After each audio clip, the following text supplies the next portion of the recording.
Hello and welcome to another edition of One on One. I'm your host, Tyler Small, and we are joined by yet another notable alum from LaSalle University, Justin Walters, who is the sports reporter for PIX 11 News and a sideline reporter for CBS Sports. Justin, thank you for joining us. Absolutely. I wouldn't say a notable alum, though. I don't know. You're pretty up there. The humbleness is clear, though, but I'm going to need you to take that back for a little bit because we're talking about you for the next 15, 20 minutes, so let's hear it. Fair enough.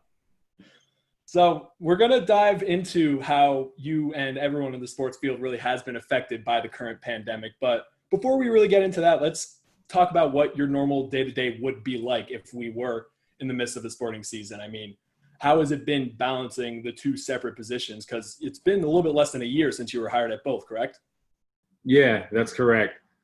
They tell you early on in communications that no day is the same, especially in journalism. I think this has been taken to the 10th power during the pandemic. So I guess pre-coronavirus, my typical day, at least for PIX 11, I'm only part-time there 3 days a week. Sometimes I'll do 4. I'll try to set up my stories in advance. If nothing was going on and our society actually did have normalcy, I'd probably be covering and getting ready for the Giants and Jets training camp, even the US Open, and covering stories leading up to that event. But clearly all of that has taken a complete 180 turn. So now a lot of my interviews are how we're conducting them right now with you. I'm doing them over Zoom. I'm reaching out to people in advance, trying to find out these side stories because everyone keeps saying, hey, sports is not happening. What are you doing? I tell people I'm a storyteller, so I'm gonna find something. So whether it be social injustice or just as an athlete, how you getting your body into peak condition now that the season is returning, but you're coming off of this long hiatus. Especially being in New York, there's always going to be a story out there. So, for example, one story that I did this week, I was covering a boxing gym, Gleason's Gym, one of the most storied gyms in the country, the oldest. It's had Muhammad Ali, Jake LaMotta, who was the real Raging Bull, come through there. The names go on and on. This gym isn't open right now because of coronavirus, to no surprise. But unfortunately, they're being lumped into the same category as an LA Fitness or a yoga studio, Peloton, for example. And they believe they should be open to be able to train professional fighters. And that's a good argument. Less than 5 miles down the road for them, you have the Brooklyn Nets who are open to train athletes for individual workouts for the NBA restart, which is going to be next month. So I was just trying to get his voice out there, but that's just one example of how my entire life and I guess career has shifted and how I'm adjusting to these times. In terms of CBS, who knows what's going to happen? We see football teams that are having practices. Unfortunately, they're having these voluntary workouts and you have athletes that are contracting the virus. I think UCF had a handful of players in Orlando contracted. Texas or Tennessee was another school that had more than or nearly a dozen athletes contracted just from returning to campus. So there's just a lot going on right now. And there's a lot of unknown. But I think everyone, especially in journalism, is going to come out of this as a much better person. And it's going to give them stronger grasp of when they say that, yeah, embrace yourself for the unexpected. You really are going outside of your comfort zone. Yeah, you got that right. I mean, even just today, we saw that going near LaSalle, the Philadelphia Phillies spring training facility had about I saw that story pop up just a couple hours ago. So it's such a crazy unknown right now. But I was actually going to ask you about that Gleason's Gym. That was a great package you put together. And it's crazy that they had such a longevity to go from Muhammad Ali now to even they just had Deontay Wilder there, yep. I believe, as well. So very interesting stuff you have there. You also had a great package on the Utah Jazz's Donovan Mitchell and donating some of his shoes to graduates out of Connecticut, and just all those stories kind of together, they pretty much look professional, as if you guys were all hands on deck, everyone in the studio. So talk about how that kind of process has been like. Yeah, I've only had to go out because I'm still MMJing while at PIX 11 at CBS. I don't have to touch any equipment.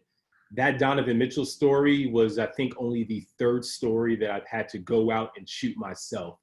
So I was able to shoot that, and I was fortunate, not that I care for doing stories that, hey, it gets picked up by bigger affiliates like Bleacher Report or even Yahoo. A lot of people were sharing it because Donovan is such a big star, and he was the second known NBA athlete to contract the virus. Obviously, the first being his teammate, Rudy Gobert.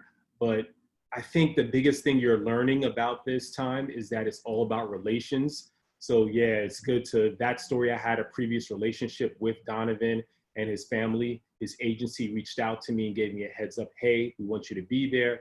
So I scheduled or opened up my calendar. I said, okay, I'm going to be there. Originally, there was a chance that Donovan could be there. When I found out that he wasn't, there's still a good story angle there. And I think the story came out much better than I anticipated. And to see the joy from all those kids' faces, because a drive-through graduation, who anticipates that? No one can. Virtual graduations, there's just so many things that people are having to adjust to right now, that you try to find these small areas that you can actually spark and provide some positivity. And I think Donovan definitely nailed the hammer on the head with that. And there's been a lot of other examples that people are trying to do their best to adjust to the times. And sports has always been that getaway and diversion for us. So I find myself trying to still provide hope for people, like, hey, here's a positive sports story that you can actually like feel good about, rather than, hey, coronavirus, a death here, a death there. Yeah, you really are right. It really is great to get that like positive relief in the news, which is so heavily hammered with that kind of stuff. I want to kind of go back to something you just pointed out. So you said that Donovan Mitchell and his camp contacted you to cover the story, but is that usually how it goes in your field, or is it more because you had that previous relationship with him? I think it varies. Every individual, I think one thing I didn't realize until working in the New York media market is that you really have to become friendly and have good relations established with the PR teams. So if you want to get to an upper echelon athlete like Eli, you would hope that years of rapport would be able to help you just shoot a text message to him. But there's always other hurdles that you can pass. I'm not that close with Donovan, but it has been helpful to at least, if I see him out in the field or see him out, he's going to know who I am. I know his family and I'm cool with his agent. So I think back to what I was mentioning is just relations. So it was unexpected that his agency reached out to me. But I think that's what it gets to the core of good journalism. If you do good by somebody, they're actually going to want to not paint you in the bad picture. Hey, the media has this message. Someone reached out to me recently, an incoming freshman. I forgot what school she was going to, but she sent me a DM on Instagram just saying, fake media, she wants to give a voice to the voiceless. How can she do her job better and actually share with people and convince them this actually matters? And in short, what I told her is that you can't try to convince everybody. As long as you know your purpose and you continue to do a good job, that's what's going to be the end result and the common denominator. I think that was helpful for getting Donovan's people to reach out to me as a local media member, get the story out there. Because of course he's going to have his team there respectively, not as many people, but there were some people doing interviews so they could post it up to his website. But the story came out well because I did a previous good job. And that saying that you never know who's watching, it's so true. Yeah, wow, it really is a great point. So kind of to get back to my question earlier, when you have all these changing aspects of your field and everyone kind of says, oh, we may be doing this just until we get back to quote normal, but I don't think anyone knows when that will be or if that will even be. So do you see anything that you've been doing in your field that you think that changed with the coronavirus that you think is going to stay, that might stay for an extended amount of time in your normal day-to-day aspect? Well, the easiest one is what we're doing right now. I definitely can see that a lot of interviewees will not be coming in person in studio to actually interview easily. I can see that. It's more convenient. People can set up a camera. A lot of people have the lighting equipment. Maybe it's not going to look as good, but maybe it's not live. But I think that flexibility is going to help out. Because maybe, for example, my studios for PIX 11, we're across the street from Grand Central, right in like that Midtown East Side area. You're going to have some people's like, I live in Westchester, or for example, where you live in New Jersey. An athlete can stay out there and they're like, I don't want to travel all the way down to the city just for an interview that's probably on TV going to take maybe 10 to 15 minutes. You're not going to even show all of it to go all the way back up. Now I'm trying to schedule my day around you. I think a lot of people are just going to adjust to that, and it's going to be perfectly fine. On top of that, I think not that many people are going to be recommended, or I shouldn't even say recommended, mandated to come into the office because everyone's been able to adjust with working remotely. I think that's also going to be a new norm. Cubicles are also going to change. There's going to be a little bit more spacing once we return back to your respective field. I think Twitter had already announced that for the entire rest of the year and maybe even moving forward, that their employees don't have to return back to the office. So there's going to be a lot of adjusting. And I think these new norms are actually going to be a norm, just period. Yeah.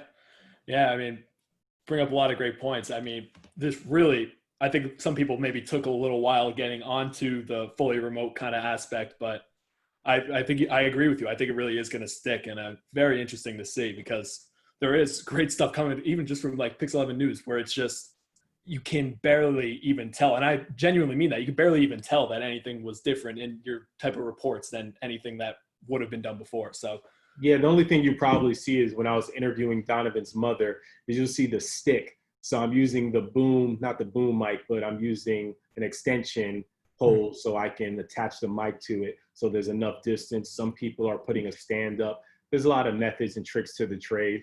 Right. I didn't have to shoot a stand up. Tomorrow I have to go out to Belmont. I may shoot a stand up. No, I'm going to shoot a stand up. I should say, I'm not sure if it's going to be with or without a mask, and I will have a photographer with me. So everyone's adjusting to it. But when you see, I haven't gotten a haircut in like 3 months. People understand that. These are small things that people like, oh, this person is anchoring the newscast from home. The meteorologist is using the TV screen that's in their actual apartment. Mm-hmm. That's just what it is right now. But if you're still being able to deliver the news and provide accurate information, people are going to be like, okay, it's whatever. That's what you just have to deal with. Yeah, it's all that matters. And no, I did not catch that actually. So see, another thing that you probably noticed because you're right there, but exactly, right under the eye of the beholder. So I'll ask you one last question. I'll gear this one more towards your time going back to when you were at LaSalle.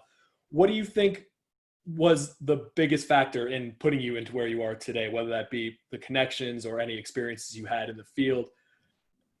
Just kind of both before and after the pandemic, if anything in particular that you've been doing recently was something that goes back to your time at LaSalle. What do you think helped you the most get you to where you are today? Man, there were so many things. Let me try to give you as many as I can concisely. I think the first one was just having the opportunities at this school. Not every school is fortunate, me being a broadcast journalist, to have a own television studio. I was able to get acclimated more in my junior and senior year. I started out strong freshman year, tailed off a little bit in my sophomore year, but later in my junior year and senior year, I was all in. I think people have to take access of that. We also have a radio. We also have a good newspaper. I was a co-sports editor with my friend at the time. There's just so many opportunities at our school that a lot of schools would love to have. So when they talk about finding out what you do and don't like, it's sometimes good to just dive straight in. And then if you find out, hey, I don't want to be in front of the camera, that's cool. Then you want to have your byline. If you find out, hey, I think I have a great voice, but I don't want anyone to see my face, well, then radio is the perfect platform for you. I think there's so many opportunities at our school. And one of the other things that can piggyback off of that is the location. Philadelphia is the fourth media market. At least I still believe in the current Nielsen ratings. And you would be a fool to not take advantage of the internships. Hands-on experience is going to be the best thing. I think I had maybe 6 internships, some on campus, whether it be working the video replay that they had at the Gola Arena, to working with the Philadelphia Eagles, and even obviously internships here in New York with other top affiliates. I think you have to take advantage of that location, because for other schools that may have great journalism programs, it's tougher for them because they're not able to do internships while in school. So because you're in Philadelphia, there's so many people that you can network with. And the saying is, you either network or not work. So I think that you have to make sure that you're reaching out to alumni and finding out, even though LaSalle isn't the biggest school, it may not have the cachet as a Missouri or even a Syracuse or any other top journalism program. We have a lot of people that are in the industry. And it's, I think, our job as students, regardless of who you're connected with, to reach out to Brother Jerry, to Tanya. So I think you have to take advantage of that. When you see all those business cards, I remember they had a wall filled with business cards with alumni. Reach out to some of those people, give them a cold call, give them a cold email. A person that I lost contact with and he had changed up his email. He's on FS1 right now, but he's a LaSalle alum, Kevin Wilds. And he, at the time, gave me an opportunity to shadow him when he was at ESPN and he was doing behind the scenes work. So it's crazy when you can see the trajectory of someone's career, but the time to start is now. We can develop a relationship because you're doing this interview. So make sure that you continue to be a polite pest, as I call it, when reaching out to people and find out who's in your database. You'd be surprised, but there's no reason why you should walk out of LaSalle without at least a handful of internships, at least 2. You got to at least get out there and try to make sure you reach out to people, because now more than ever, shooting out application and not knowing anyone, it's going to be tough, especially with internships that have went under the hammer. So it's always nice to know someone. And I think relations, what it all boils down to, and that's something that we've had through all of your questions you asked me, from Donovan to even now, trying to do internships and going back to LaSalle. There are people that are in your back or in your corner that you don't even know. Yeah, that's really great advice. You have a couple little one-liners there, the polite pest and the networking or not working. I like that. Yeah, definitely the polite pest is one that I've always tried to abide by, especially early on. You're going to find out from sending emails to people, and you're going to think, my gosh, no closure. It gets frustrating at times. Yeah. At least I know it did for me, because even though I'm not 30 yet, I'm turning 30 this year, I at least come from a generation. Old people always say that. I come from a generation. I come from a time where I actually sent out my demo reel physically to people in the mail, to places that I don't know what I was thinking, like Anchorage, Alaska. Like, it's a good TV market. Oh, yeah. That's going to be your first market. But I found about places on the map that I had no idea. I was just like sending out emails and a lot of hard copies, like demos, like, hey, trying to do something crafty, write a cover letter. And yeah, it was funny to think how everything has evolved. But once again, relations, and just trying to stay on top of people. But don't take it personal if someone doesn't reach out to you or respond back, because from being in the business, I remember my first station, I saw the amount of emails people get, especially when you're on every group email, and people like to respond all for no reason when it should be directed at someone. Like, no, stop. It's not necessary. Well, the only thing I could really say from that is I think that Alaskan TV station definitely missed out on a good one, I will say. Hey, man, I'm cool with my Jackson, Tennessee routes. They adopted me as one of their own, but I think another thing to just stress to anyone that will be watching this video is that there's no definitive path. I think it's easy to fall into that little time warp of seeing someone's end product. It's like pretty much watching the New York City Marathon and seeing the finished product when someone crosses the line, but there were 25 miles before they got to 26.2. And you have to understand that everyone has their own story. You can make your own story unique to what it is. It doesn't have to be an overnight success. You can grind, you can actually do what you have to do, low pay, but it's going to actually have some risks. Journalists more than now matter. Sports journalists, news journalists, everyone matters. And real journalism and storytelling. People have stories out there. I've always been curious when I've passed by a homeless person. Like, how did you get here? No one grows up saying, I want to be homeless. Who knows what that person did, whether they fought for our country or if they're established veterans. So there's, I think, a premium for our profession right now. Yeah, well, I think that's a perfect, powerful message to really leave this out on. Justin, I really want to thank you for taking the time to talk with us today, and just good luck getting back to everything, continuing everything, making the content that you are, and just every step along the way. Hopefully we get back to normalcy soon, but want to wish you the best. Yeah, I'd love to pull up a campus soon. I need to get some more swag, a new hoodie, probably some sweatpants, and hopefully by then y'all have a Starbucks and a Wawa on camp. No, you got Starbucks. We got a Starbucks now. Wawa. Yeah. Fingers up, I get it while I'm still there, right? Yeah. Yeah, but stay in touch, Tyler. Let me know if there's anything I could do to help out. Will do. I appreciate it. And thank you all for watching. That's our edition of One-on-One, and we'll see you next time.